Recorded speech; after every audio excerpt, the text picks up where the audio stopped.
cette fois, c'est la bonne. Il est 20 h, vous regardez la télévision Futur Média. Madame, monsieur, bonsoir. Allez, c'est parti pour les titres de cette principale édition. Emmanuel Macron remporte l'élection présidentielle en France face à la candidate du Front National, Marine Le Pen. À 39 ans, il est élu avec plus de 65% des voix et devient ainsi le 8e président de la 5e République. Dans cette édition, nous serons en ligne avec notre correspondant à Paris, Ibrahima Kamara. Retour également sur le vote des Français au Sénégal.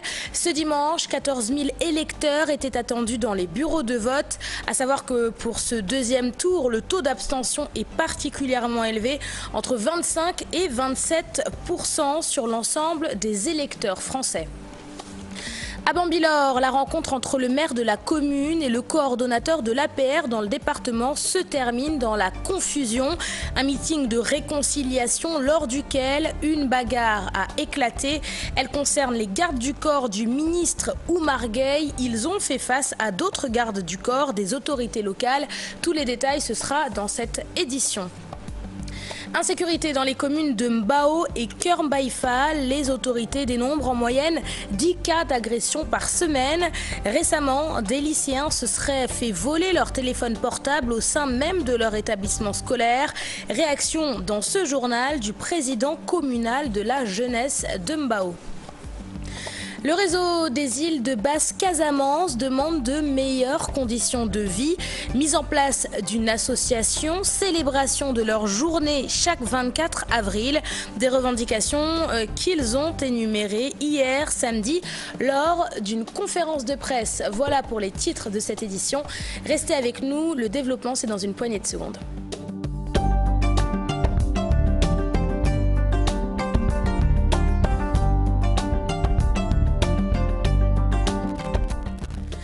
Bienvenue à tous et merci de vous informer sur la télévision Futur Média. À 39 ans, Emmanuel Macron remporte le deuxième tour de l'élection présidentielle en France. Le candidat d'En Marche, jamais élu auparavant, a remporté ce soir l'élection avec plus de 65% des voix. La candidate du Front National, Marine Le Pen, a réuni, elle, environ 35% des suffrages. Nous sommes en ligne avec notre correspondant en France, Ibrahima Kamara. Ibrahima, bonsoir.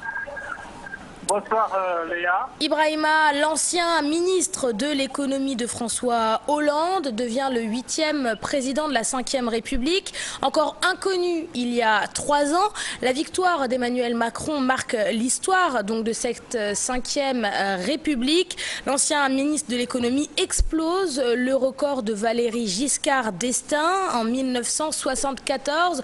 Vous êtes à Paris, au musée du Louvre précisément. C'est là-bas qu'Emmanuel Macron a choisi de fêter sa victoire. Ibrahima Kamara, quelle est l'ambiance sur place? Alors, l'ambiance est électrique ici, Léa. J'ai même à peine du mal à vous entendre car il y a du monde, vraiment du monde ici au Louvre à Paris où on entend Emmanuel Macron d'un instant à l'autre. Il doit venir faire son tour ici.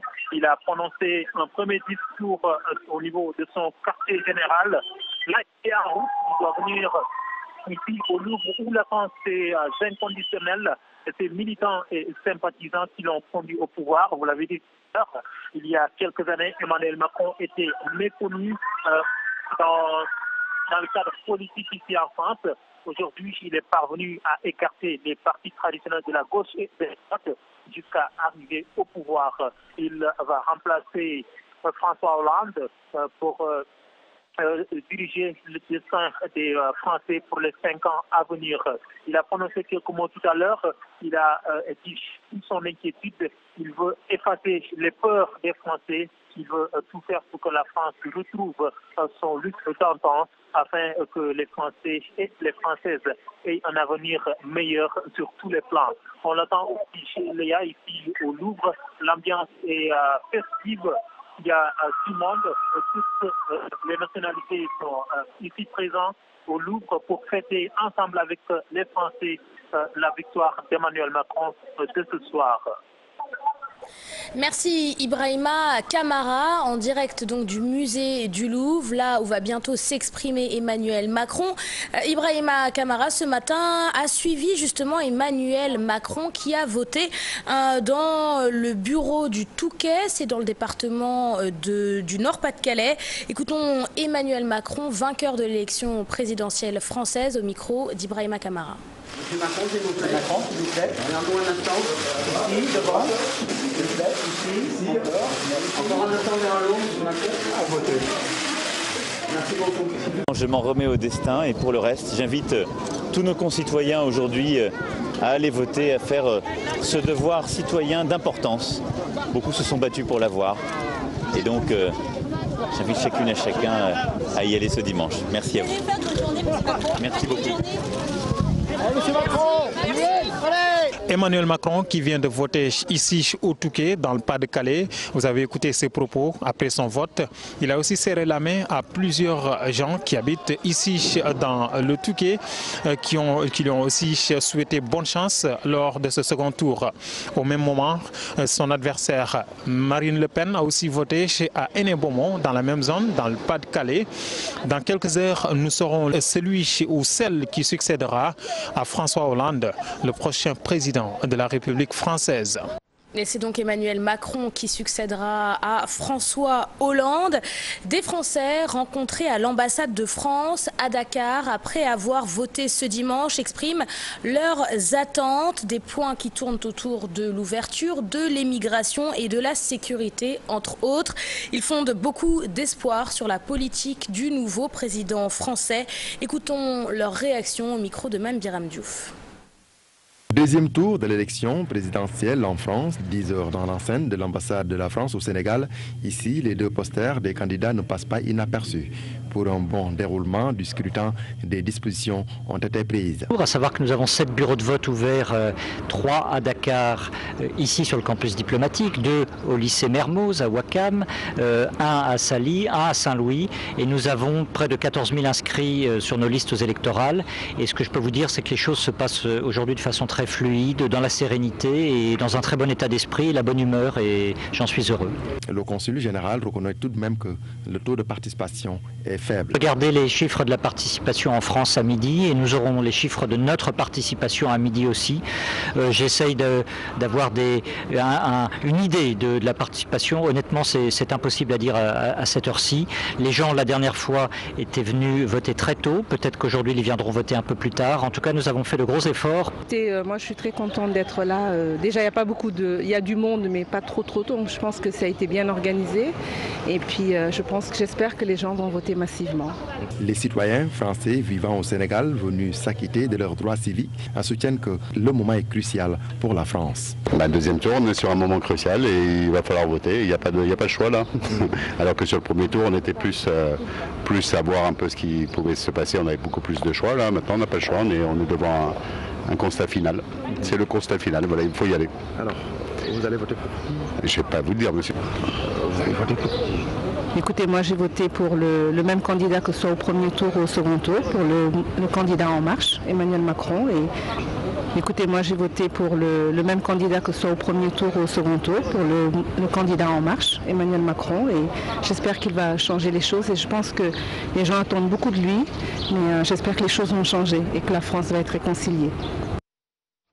Au Sénégal, pour ce deuxième tour de l'élection présidentielle, 14 000 électeurs français étaient attendus dans les bureaux de vote ce dimanche. Si Emmanuel Macron remporte l'élection avec plus de 65% des voix, le taux d'abstention en France est particulièrement élevé, entre 25 et 27%, selon différents instituts de sondage. À Dakar, la rédaction était dans les bureaux de vote ce dimanche matin. On continue avec Chartidiane Dione et Diafar Abba. Et un élément qui n'est pas là. Alors Emmanuel Macron qui est donc le nouveau président français, 8e président de la 5e République. Direction maintenant Bambilor avec des tensions hier samedi lors d'un meeting de l'APR, un meeting de réconciliation entre les responsables politiques de la localité et lors duquel des gardes du corps se sont violemment affrontés. Il s'agit des gardes du corps du ministre Oumar Gueye. Ils ont fait face aux gardes du corps d'autorités locales. Retour sur les événements avec Ousseynou Thiam et Bira Diagne. Le meeting dit de réconciliation de l'Alliance pour la République de Bambilor vire à un sanglant affrontement entre gardes du corps. Des armes à feu ainsi que des armes blanches ont fait fuir de nombreux militants venus assister à ce meeting. Ce devant le ministre de la Pêche et le directeur de cabinet du chef de l'État, Maître Oumar Youm. Des affrontements qui ont occasionné de nombreux blessés. Venu présider ce meeting pour réconcilier le maire de la localité Ndiagne Diop et son éternel rival Modou Sall Diop, le directeur du cabinet invite les deux responsables à une véritable réconciliation et non à une paix de façade. Malgré les efforts énormes consentis par le ministre de la Pêche pour réconcilier les deux responsables, leurs militants continuent de se regarder en véritable chien de faïence.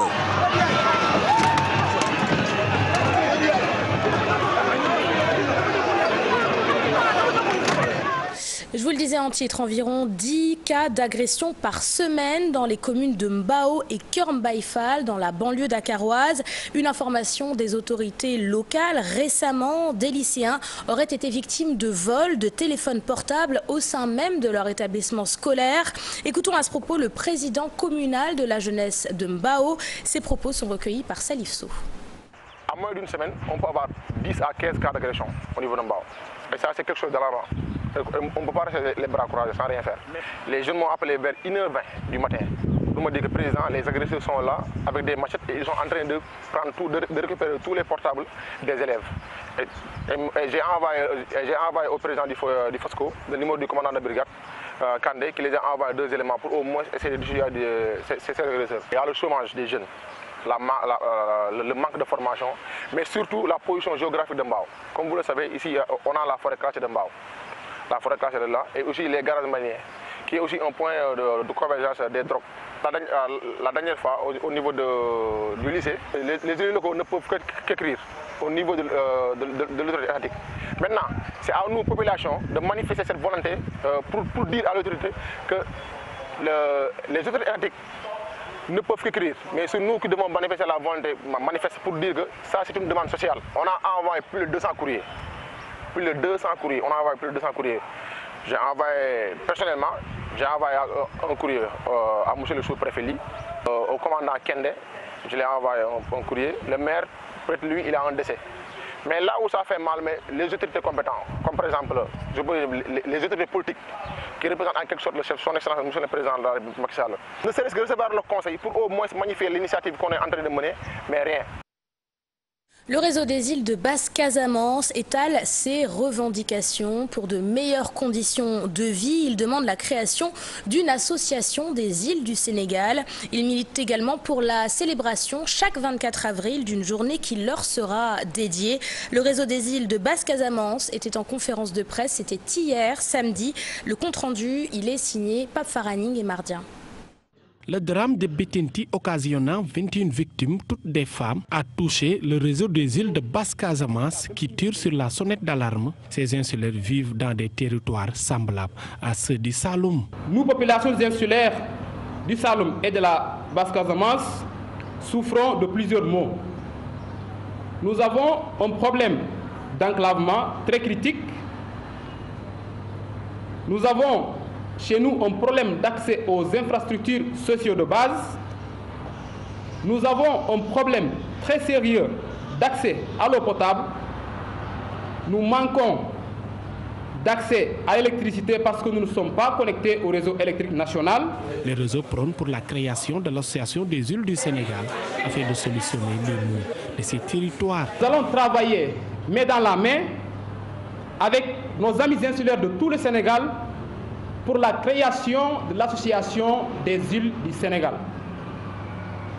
Ceci pour davantage renforcer nos liens de solidarité et mutualiser les énergies locales pour venir à bout des problèmes multiples dans un cadre de coopération entre communautés insulaires.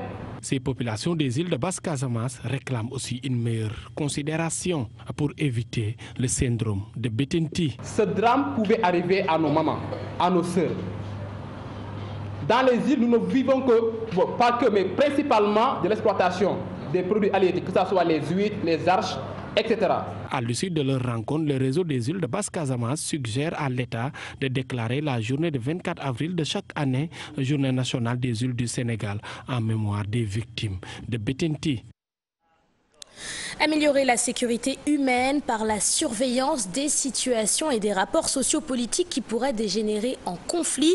C'est l'objectif du programme Alerte précoce et prévention des conflits, un dispositif de veille opérationnalisé avec la CEDEAO afin de lutter contre l'insécurité. Hier, samedi, un séminaire s'est tenu à Dakar. Objectif, renforcer les capacités des moniteurs dans la sous-région. Compte rendu, il est signé Ibou Diouf.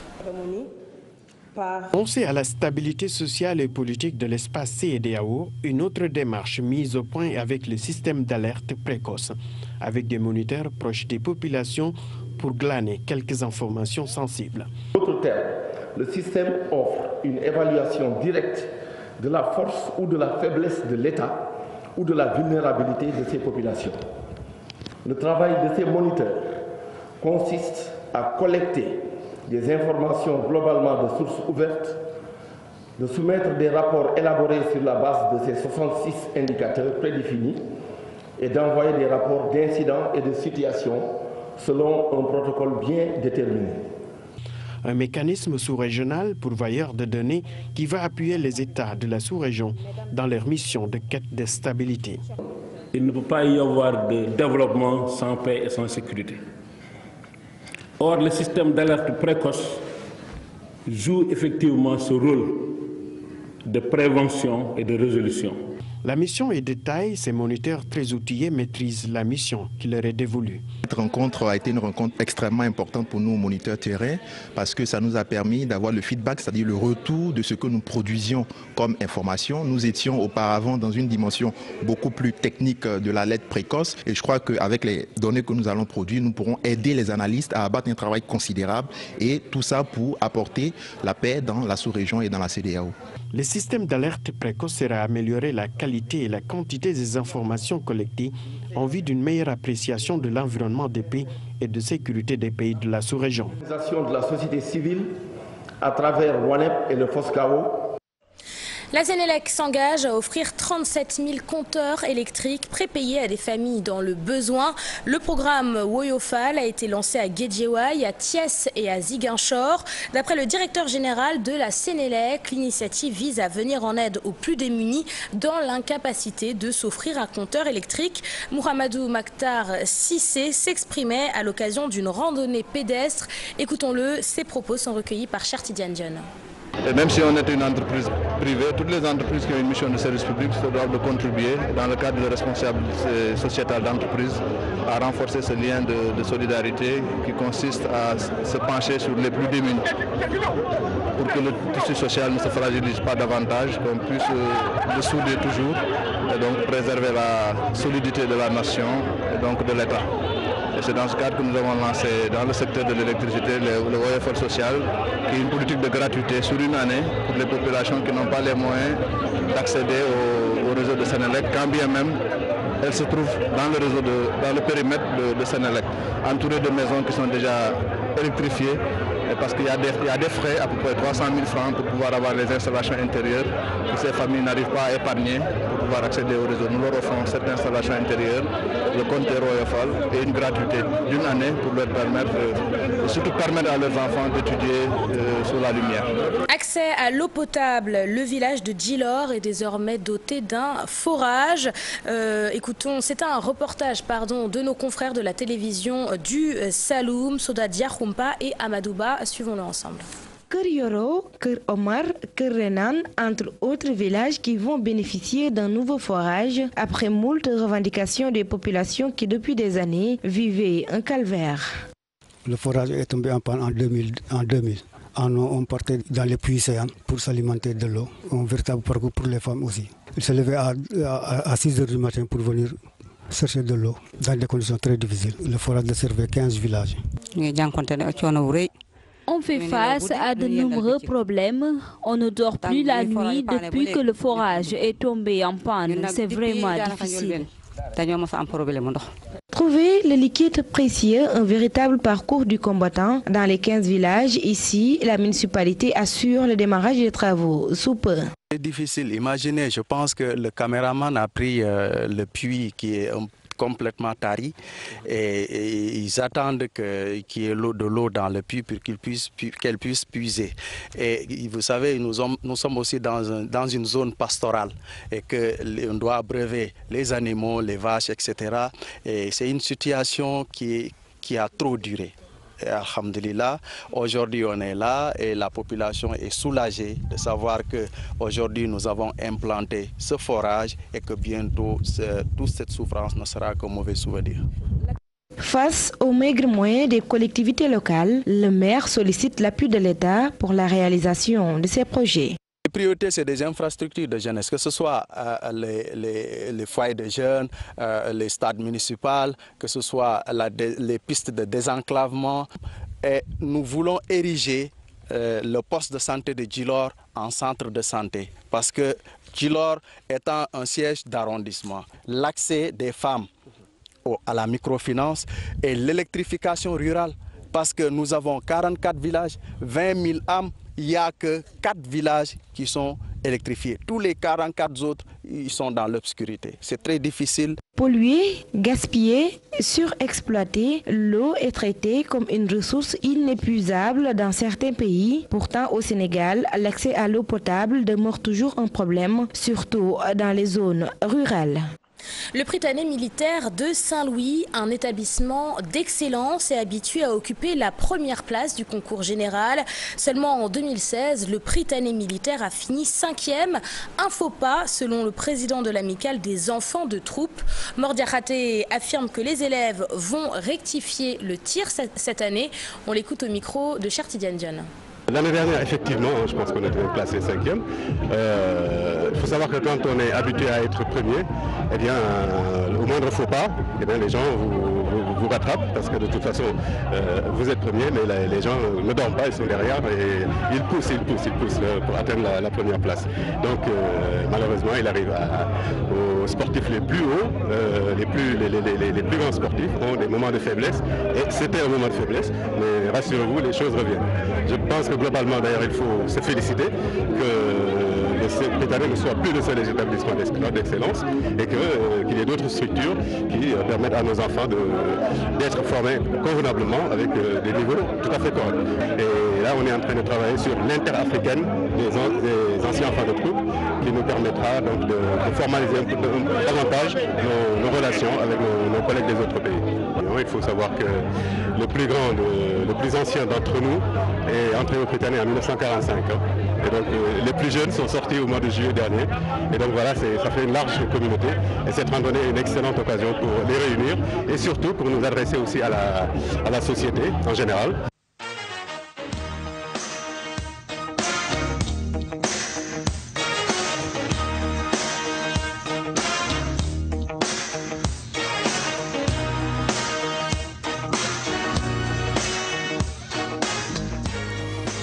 Avec la 44e édition de la Coupe Saint-Michel, le Duc bat l'Uzo sur le score de 65-55. Un match très disputé car il a fallu attendre le 4e quart-temps pour voir le Duc creuser l'écart. Retour sur cette finale avec Pape Faraning et Mardien. Le Dakar University Club remporte la 44e édition de la Coupe Saint-Michel. Tout s'est joué à la mi-temps. Plus collectif que l'ISO, les jaunes et noirs ont creusé le score lors du dernier quart-temps. Franchement, au dernier quart-temps, parce que si vous voyez pendant les 3 premiers quart-temps, on n'était pas très loin les uns de l'autre. On était à 4-3 points. Donc on a décidé à un moment du début du quart-temps de lancer le jeu pour avoir de l'écart pour ne plus les laisser pas de revenir. 4e quart-temps bi bi mu desee 5 minutes waaw là même bi ñu débuté 4e quart-temps bi sax gis naa ne ku mënoon nañu koo jël ndax ñu ngi gis ñu ngi daw plus que équipe B. ñu duggee première période dañ doon jouer léger quoi mais deuxième période coach bi daa insisté ci yow